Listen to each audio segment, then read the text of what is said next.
रामपुर नाम के गांव में भानु प्रताप अपनी पत्नी सुमन और बेटे आर्यन के साथ रहता था।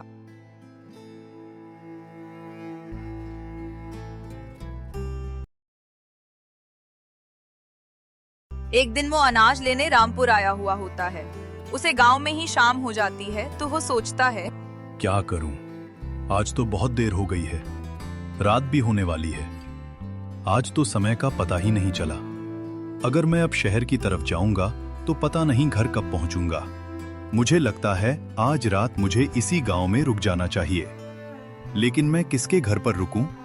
वैसे तो बहुत से गांव वाले मेरे जान पहचान के ही हैं, क्योंकि मैं इन्हीं से तो अनाज खरीदता हूं।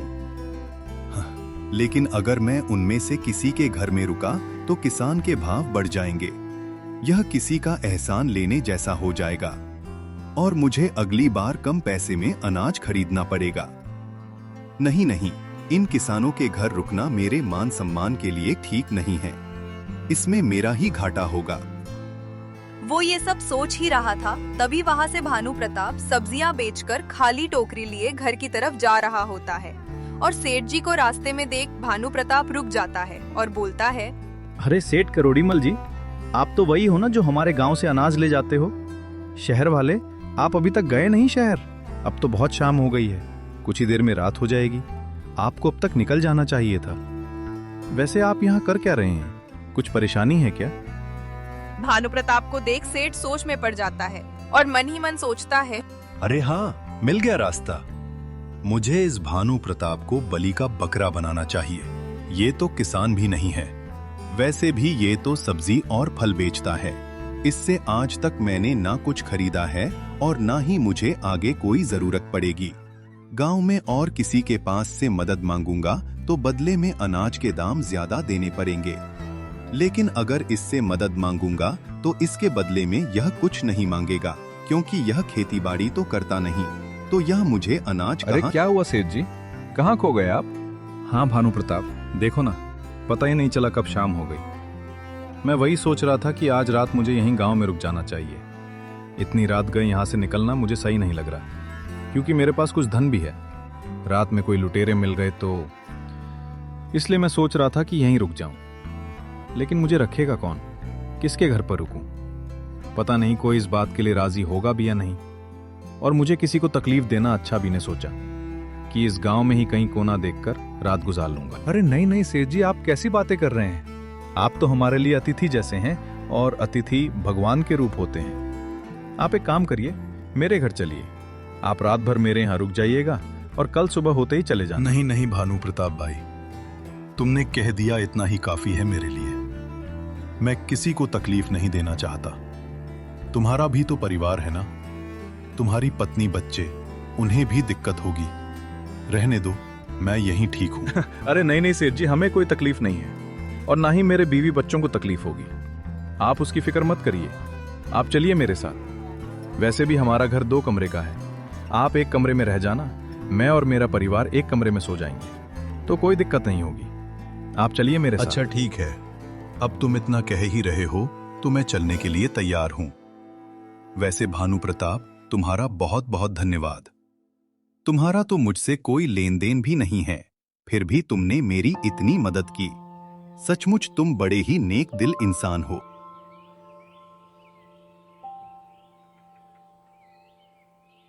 सेठ करोड़ीमल को लेकर भानु प्रताप अपने घर आ जाता है और अपनी पत्नी के पास जाकर सारी बातें बताता है। अच्छा जी, ठीक है, कोई बात नहीं। आज की रात की ही बात है ना। वैसे भी रात में बाहर रुकना भी सही नहीं है। आपने ठीक किया जो इन्हें यहाँ ले आए, नहीं तो कहाँ ठिकाना मिलता।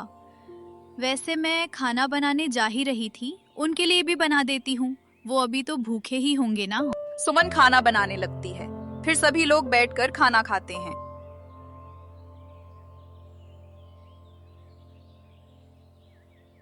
खाना खाने के बाद सेठ करोड़ीमल एक कमरे में बड़े आराम से सो जाता है।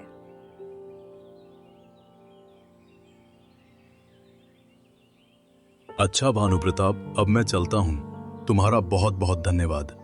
भानु प्रताप, तुमने मेरे लिए बहुत अच्छी व्यवस्था की। खाना भी बहुत स्वादिष्ट था। कोई बात नहीं सेठ जी, ये तो मेरा फर्ज था। इतना कहकर सेठ वहां से चला जाता है। और फिर ऐसे ही कई दिन गुजर जाते हैं। सेठ फिर से गांव में अनाज खरीदने के लिए आता है। उस दिन भी उसे देर हो जाती है, तो सेठ सोचता है, आज फिर से शाम हो गई है। एक काम करता हूँ, उसी भानु प्रताप के घर ही चला जाता हूँ। मुफ्त का खाना भी मिल जाता है और रात भर रहने का भी इंतजाम हो जाता है। कल सुबेर आराम से चला जाऊंगा और वैसे भी भानु प्रताप मुझे मना नहीं करेगा।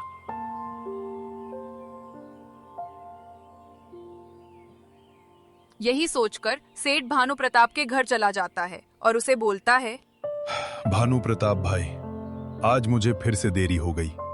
क्या मैं आज रात और तुम्हारे घर रुक सकता हूँ? अरे हाँ हाँ सेठ जी, क्यों नहीं, आप रुक सकते हैं। आइए ना, आप अंदर आइए, बाहर क्यों खड़े हैं? सेठ खाना खाकर बड़े ही आराम से सो जाता है और दूसरे दिन निकल जाता है।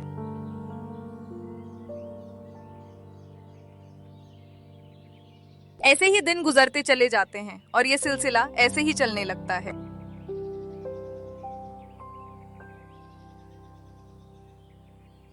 अब सेठ करोड़ीमल ने हर बार का ठिकाना भानु प्रताप के घर को ही बना लिया था। अब वो बिना पूछे ही घर के अंदर चला जाता था, जैसे उसका अपना ही घर हो। अरे भानु प्रताप, आज तो बहुत तेज भूख लगी है।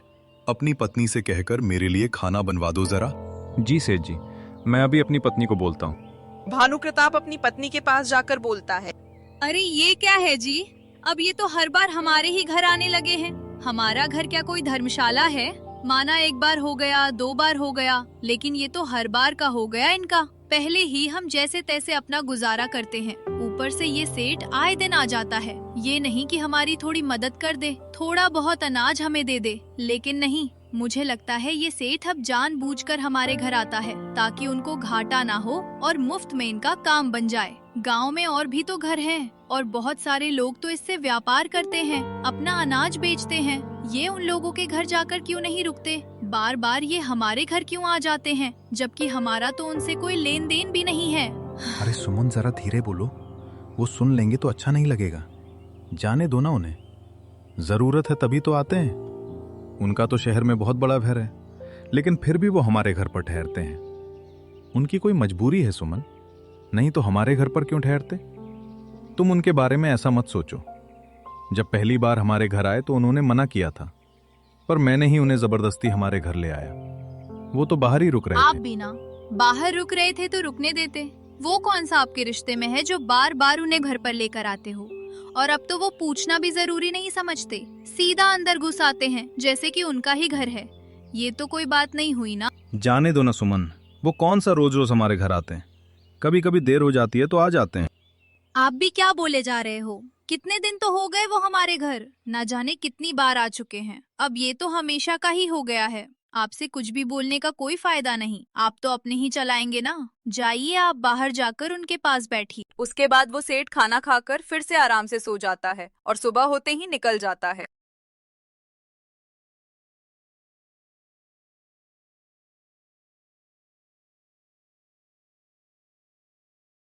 एक दिन सुमन अपने पति से कहती है, सुनिए जी, ऐसे कैसे काम चलेगा? ऐसे चलता रहा तो हम यहीं रह जाएंगे।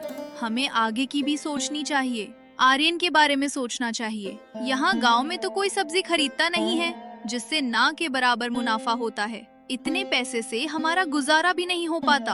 आपको नहीं लगता आपको कुछ और सोचना चाहिए? तुम सही कह रही हो सुमन, लेकिन मैं और कौन सा काम करूं? हमारे पास जमीन भी तो नहीं है। अगर होती तो मैं खेती ही कर लेता।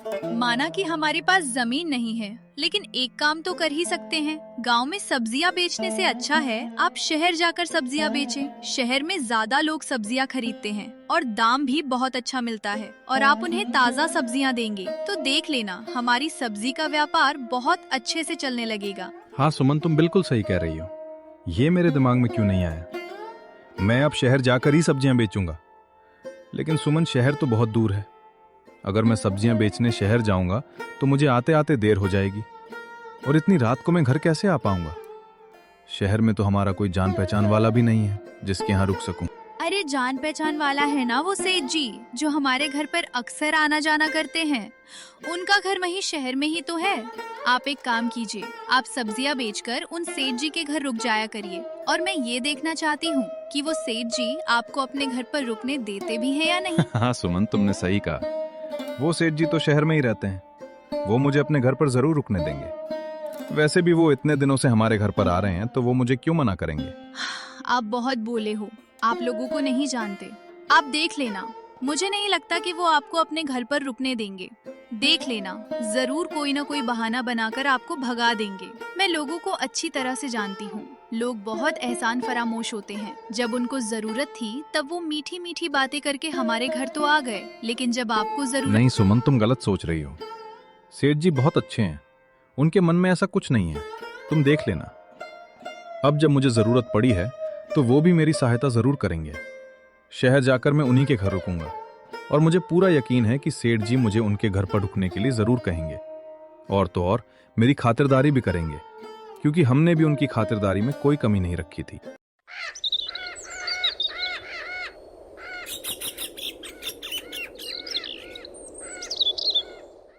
फिर दूसरे दिन भानु प्रताप सब्जी लेकर शहर के लिए निकल पड़ता है और वहाँ सब्जियाँ बेचने लगता है।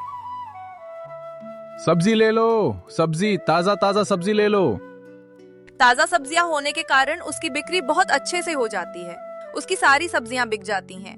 भानु प्रताप ये देख बहुत खुश हो जाता है और सोचता है, सुमन ने सही कहा था, शहर में ज्यादा लोग सब्जी खरीदते हैं, गांव में तो कोई सब्जियां खरीदता ही नहीं है। अब मैं ऐसे ही शहर आकर सब्जियां बेचूंगा, बहुत अच्छा मुनाफा होने लगेगा। लेकिन अब तो शाम होने को आई है, मुझे सेठ जी के घर जाना होगा।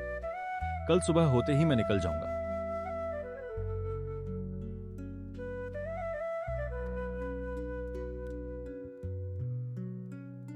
यह सोचकर भानु प्रताप सेठ करोड़ीमल के घर जाता है तो बाहर गेट पर खड़ा आदमी उसे रोक लेता है और बोलता है, अरे कौन हो भाई तुम? किससे मिलना है और अंदर कहाँ जा रहे हो? मेरा नाम भानु प्रताप है, मैं रामपुर से आया हूँ, मुझे सेठ जी से मिलना है। अच्छा तुम बाहर ही रुको, मैं सेठ जी से पूछ कर आता हूँ।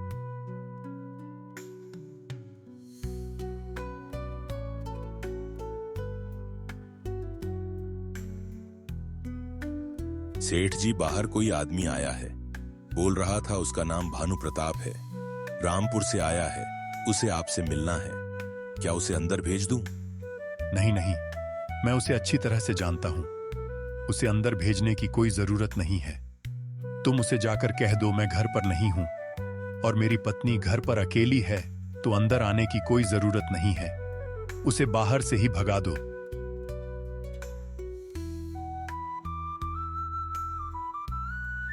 सुनो भाई, सेठ जी तुमसे नहीं मिलना चाहते। तुम्हें यहां से जाने के लिए कहा है? सेठ जी ने मना कर दिया है, तुम यहां से चले जाओ। अरे ऐसे कैसे? तुम सेठ जी को ठीक से बता ही नहीं रहे हो कि मैं कौन हूँ। मैं कह रहा हूँ मैं सेठ जी का करीबी हूँ। सेठ जी अक्सर मेरे घर पर रहते हैं। एक काम करो, तुम मुझे अंदर जाने दो, मैं सेठ जी से बात करता हूँ। नहीं रुको, तुम अंदर मत जाओ। देखो भाई, तुम इन बड़े लोगों को नहीं जानते, ये छोटे लोगों के मुंह नहीं लगते।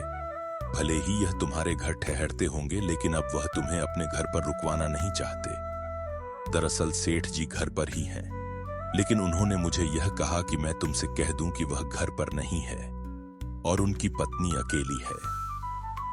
तुम्हें अभी भी समझ नहीं आ रहा कि वह जानबूझकर यह कह रहे हैं, और उन्होंने मुझसे कहा कि मैं तुम्हें यहां से भगा दूं। इन बड़े लोगों की नजर में हम जैसे छोटे लोगों की कोई औकात नहीं होती। वह अपना काम तो निकलवा लेते हैं, लेकिन जब हमारी बारी आती है तब अपना असली रंग दिखाते हैं। भानु प्रताप को यह सब सुनकर बहुत बुरा लगता है।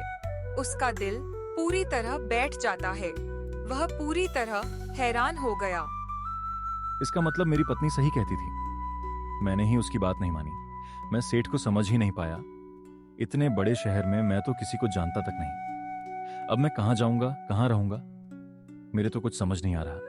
तभी वह आदमी बोलता है जो वहाँ गेट के पास खड़ा था, फिक्र मत करो भाई, एक काम करो, मैं भी घर ही जा रहा था, तुम मेरे साथ मेरे घर चलो, आज की रात वहां बिता लेना। फिक्र मत करो, मैं अकेला ही रहता हूँ, मेरे घर दूसरा कोई नहीं है। सुबह होते ही चले जाना, और याद रखना यहाँ कोई किसी का नहीं होता, सब लोग मतलबी होते हैं। इन बड़े लोगों पर कभी भरोसा मत करना। तुम्हारा बहुत बहुत धन्यवाद भाई, तुम बिल्कुल सच कह रहे हो। आज मेरी आंखें खुल गईं।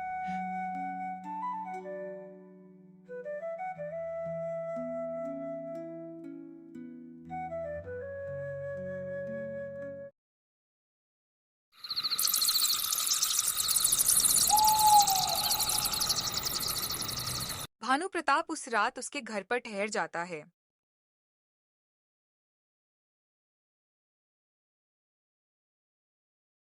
और सुबह होते ही घर चला जाता है।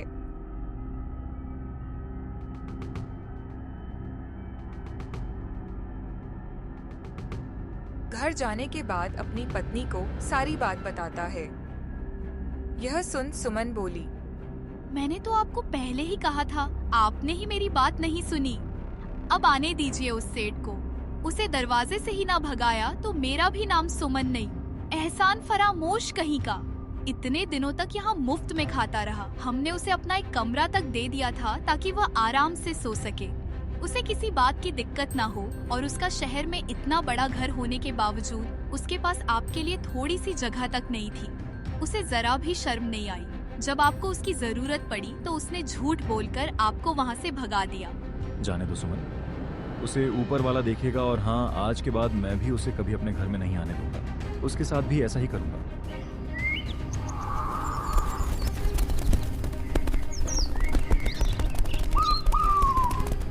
कुछ दिन ऐसे ही बीत जाते हैं। फिर एक दिन करोड़ीमल उस गांव में आता है और उस दिन भी उसे शाम हो जाती है। तो फिर से वह भानु प्रताप के घर जाता है और बाहर से आवाज लगाता है, आर्यन बेटा, बाहर जो सेठ जी है ना, उनसे जाकर कह दो कि मेरे पिताजी घर पर नहीं हैं और मेरी माँ अकेली है। आर्यन बाहर जाकर करोड़ीमल को यही बोलता है। यह सुन सेठ बोला, अच्छा, तो तुम्हारे पिता घर पर नहीं है। कोई बात नहीं, एक काम करो, तुम तुम्हारी माँ से जाकर कह दो कि सेठ जी आए हैं, उनके लिए खाना बना दें और हाँ, हमारे सोने का इंतजाम भी कर दें। आर्यन जाकर अपने पिता से यह सब कहता है। मूर्ख नीच कहीं का, इसे तनिक शर्म भी नहीं आई। ये कहते हुए जहां औरत अकेली हो वहां रुकना नहीं चाहिए। उसे जाकर कह दो कि मेरी माँ ने मना किया है, निकलो यहां से।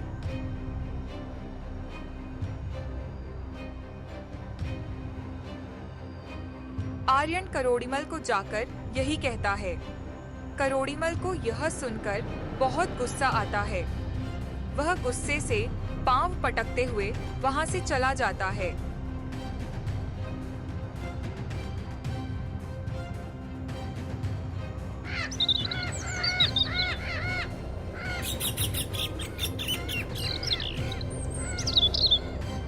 ऐसे ही कुछ दिन बीत जाते हैं।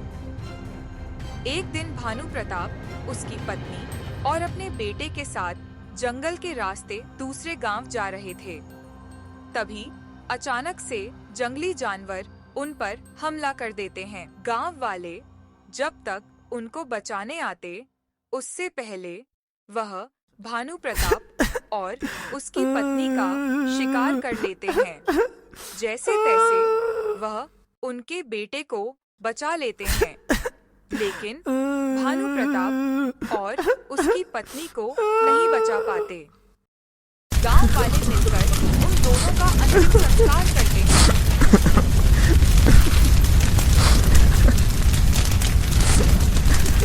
आर्यन अब बिल्कुल अकेला पड़ चुका था। गांव के लोग आकर आर्यन को खाना देते थे। वह अपने घर में अकेला बैठा रहता। यही सोचकर करोड़ीमल आर्यन के पास उसके घर जाता है और बड़े ही प्यार से बात करता है और आसपास के लोगों से कहता है, मुझे इस बच्चे को देखकर बहुत रोना आ रहा है। भगवान भी कितना पत्थर दिल है। इस छोटे से बच्चे पर जरा भी दया नहीं आई। इतनी छोटी उम्र में बेचारा अनाथ हो गया। भानु प्रताप मेरा बहुत अच्छा दोस्त था। हमारी दोस्ती के नाते मैं इस बच्चे को मेरे साथ ले जाना चाहता हूं। इसे खूब पढ़ा लिखाकर बड़ा आदमी बनाना चाहता हूं। बेटा, क्या तुम मेरे साथ चलोगे? मेरा बहुत बड़ा घर है और बेटा, मेरी कोई संतान भी नहीं है। मैं तुम्हें अपने बेटे के रूप में स्वीकार करता हूं। तुम मेरे साथ चलो। यह सुन गांव वाले और आर्यन उसकी मीठी मीठी बातों में आ जाते हैं और आर्यन खुशी खुशी उसके साथ उसके घर चला जाता है।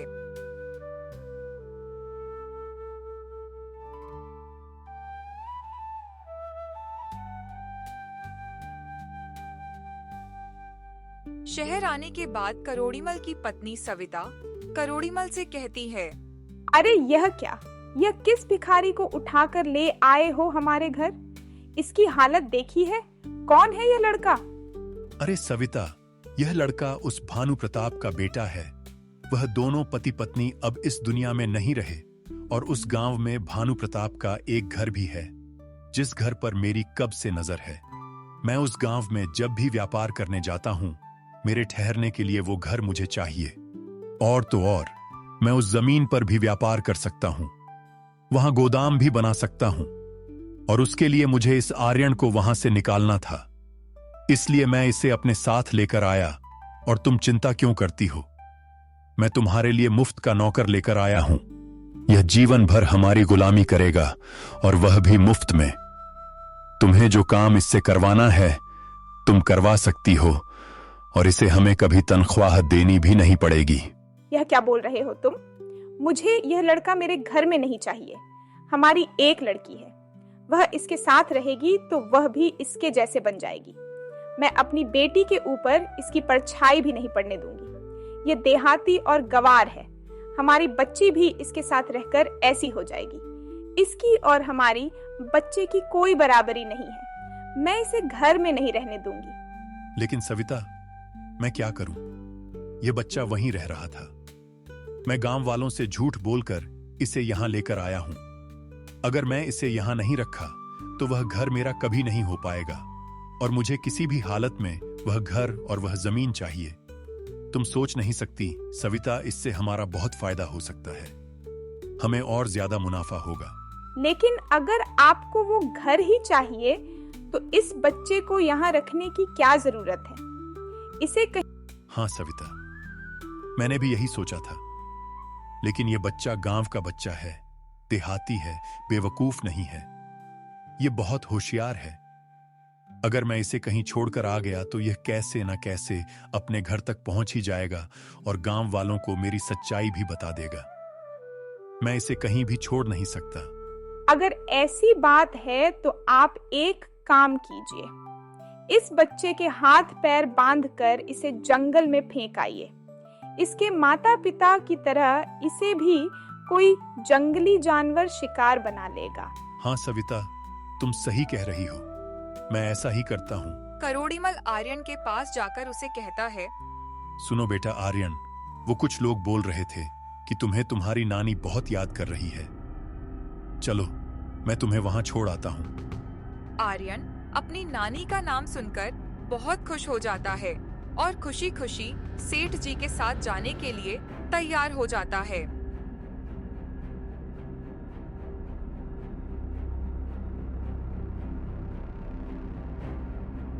सेठ के दिमाग में कुछ खुराफात चल रहा था।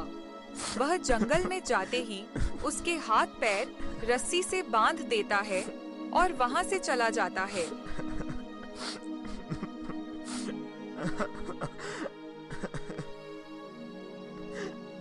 तभी वहां उसी रास्ते से शहर का सबसे बड़ा रईस आदमी सेठ धनीराम वहां से गुजर रहा होता है और आर्यन की आवाज सुनकर उसके पास जाकर बोलता है, अरे ये क्या बेटा, तुम्हें इस तरह इतने घने जंगल में कौन बांधकर छोड़ गया?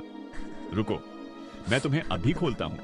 सेठ धनीराम आर्यन की रस्सी को खोल देता है और उससे पूछता है, अच्छा तो अब बताओ बेटा, तुम्हारी ये हालत किसने की? तुम्हें किसने बांधा? तुम यहाँ कैसे आए? तुम्हारे माँ बाप कहाँ हैं? मेरे माँ बाप नहीं हैं, वह मर चुके हैं। मुझे एक सेठ जी झूठ बोलकर मेरे घर से यहाँ लेकर आए थे और उन्होंने मुझे यहाँ आकर बहुत मारा और पेड़ से बांध दिया और मुझे अकेले को छोड़ गए। मैं नहीं जानता वह कहाँ रहते हैं, उनका नाम क्या है। मैंने कभी उनसे उनका नाम नहीं पूछा। वह गांव में हमारे घर में आते रहते थे। बस मुझे इतना ही पता है, मुझे उनके बारे में कुछ नहीं पता। अच्छा कोई बात नहीं बेटा, तुम एक काम करो, तुम अभी मेरे साथ मेरे घर चलो। मेरी कोई संतान नहीं है। तुम्हारी बातें सुनकर तो ऐसा लग रहा है मानो ईश्वर ने मेरी सुन ली। बेटा मुझे एक संतान की जरूरत है। मेरे पास सब कुछ है बेटा, लेकिन मेरी कोई संतान नहीं है। मेरी पत्नी की भी यही इच्छा है कि हमारा भी एक बेटा हो, लेकिन बेटा हम कभी माँ बाप नहीं बन सकते। वो तुम नहीं समझोगे बेटा, लेकिन मैं इतना जानता हूं कि आज अगर तुम मिले हो तो इसके पीछे जरूर ईश्वर की कोई लीला है। वह भी यही चाहते हैं कि तुम हमारे साथ हमारा बेटा बनकर रहो। नहीं सेठ जी, मैं आपके साथ नहीं आऊंगा। वह सेठ जी भी मुझे यही बोलकर घर ले गए थे कि बेटा बनाऊंगा, और घर पर जाकर देखा तो उनकी एक बेटी पहले से थी।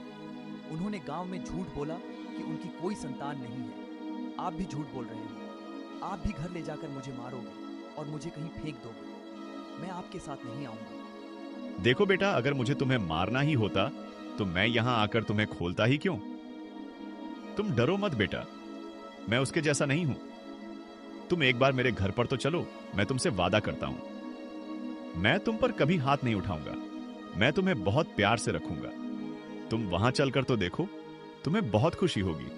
तुम अपने सारे गम भूल जाओगे। चलो बेटा। यह सुन आर्यन सेठ धनीराम पर भरोसा कर लेता है।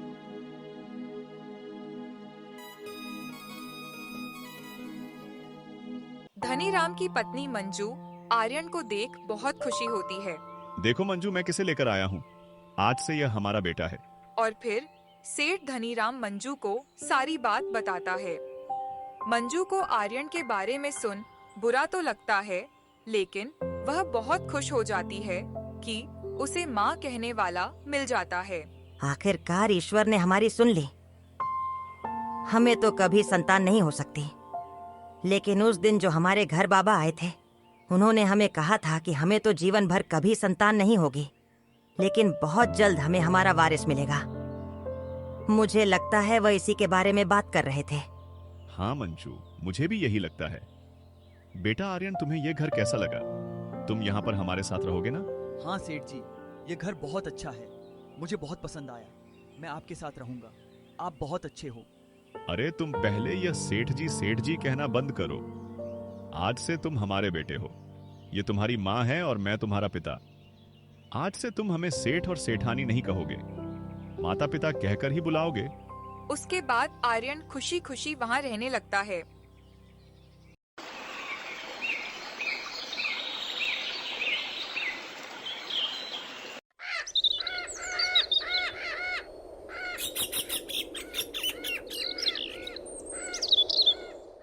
ऐसे ही सालों बीत जाते हैं और समय के साथ आर्यन अब बड़ा हो चुका है। आर्यन सालों बाद अपने गांव जाता है और देखता है कि उसके घर की जगह एक बहुत बड़ा गोदाम है जिसमें अनाज भरा पड़ा। गांव के लोगों से पूछता है तो उसे पता चलता है कि वह किसी करोड़ीमल व्यापारी की जगह है। आर्यन को पूरी बात याद आ जाती है और वह समझ जाता है कि करोड़ीमल ही वह आदमी था जिसने उसे पेड़ से बांधा था।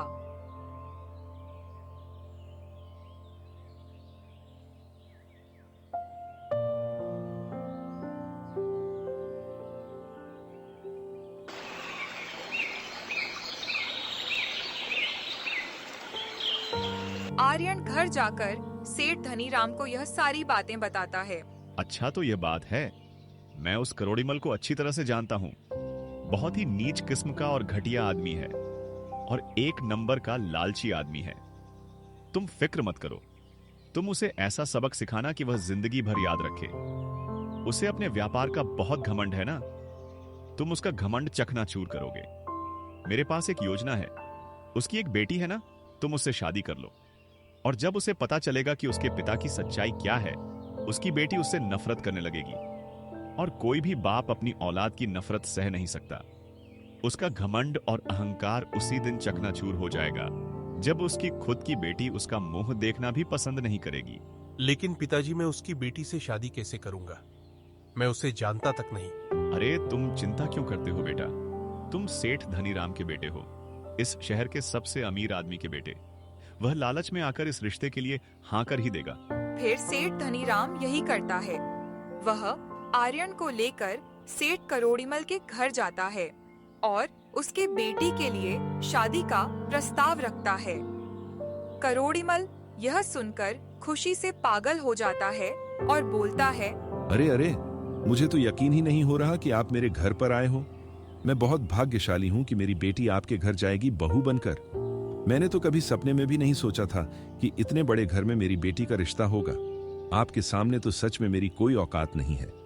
मेरी बेटी बहुत नसीब वाली है जो आपके घर की बहू बनने वाली है। करोड़ीमल खुशी खुशी अपनी बेटी की शादी आर्यन से कर देता है।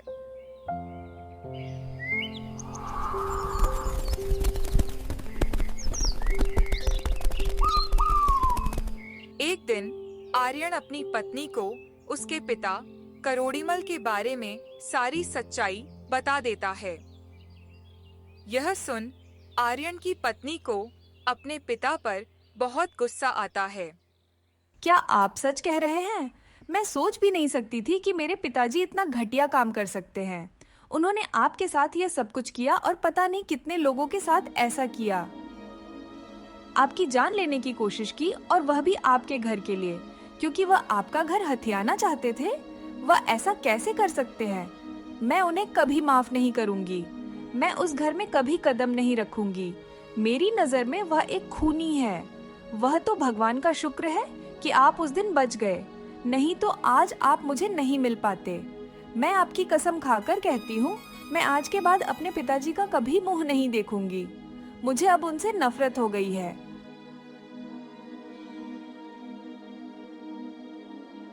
कुछ दिन ऐसे ही गुजर जाते हैं। एक दिन सेठ करोड़ीमल अपनी बेटी से मिलने के लिए उसके घर आता है तो आर्यन उससे कहता है, अरे कौन हो तुम? और कौन सी बेटी? किसकी बेटी? यहाँ तुम्हारी बेटी नहीं, मेरी पत्नी रहती है और मेरी पत्नी तुमसे कोई रिश्ता नहीं रखना चाहती। वह तुम्हारा मुंह तक नहीं देखना चाहती। ये आप क्या कह रहे हैं दामाद जी? मैं बिल्कुल सच कह रहा हूं। और जब तुम्हारी बेटी ही तुमसे रिश्ता नहीं रखना चाहती तो मेरा भी तुमसे कोई रिश्ता नहीं। मैं तुम्हारा कोई दामाद नहीं। भूल जाओ अपनी बेटी को और निकल जाओ यहाँ से। आइंदा यहाँ पैर रखने की हिम्मत मत करना। ये आप क्या बोलते जा रहे हैं दामाद जी? आखिर मैंने ऐसा क्या किया है जो मेरी बेटी मेरा मुंह तक देखना नहीं चाहती? अच्छा, बड़े भोले बन रहे हो।